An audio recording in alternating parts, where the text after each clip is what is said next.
தொழுகை முடிந்தவுடனே சட்டென 2 கரத்தை உயர்த்தி அல்லாஹ் எனக்கு இது வேண்டும் அது வேண்டும் என்றால் அந்த பிரார்த்தனை ஏற்றுக்கொள்ளப்படாது.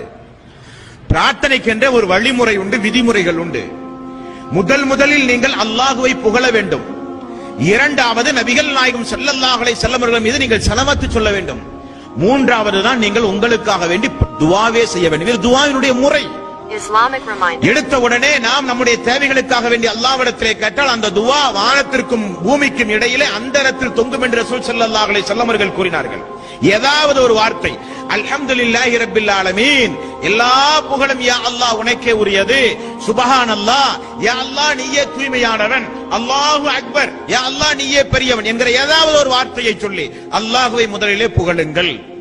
இரண்டாவது நபிகள் நாயகம் ஸல்லல்லாஹு அலைஹி வஸல்லம் அவர்கள் மீது நீங்கள் ஸலவாத் சொல்லுங்கள். அல்லாஹும்ம ஸல்லி அலா முஹம்மதின் வ அலா ஆலி முஹம்மதின், அத்தஹியாத்திலே ஓதுற ஸலவாத்.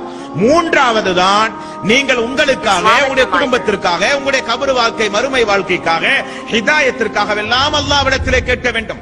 அதைத்தான் அல்லாஹ் ரப்பல் ஆலமீன் சொல்கிறான், வலில்லாஹில் அஸ்மாஉல் ஹுஸ்னா ஃபத்ஊஹு பிஹா. அல்லாஹ்வுடைய திருநாமங்களை மையமாக வைத்து, அல்லாஹ்வுடைய அழகிய திருநாமங்களை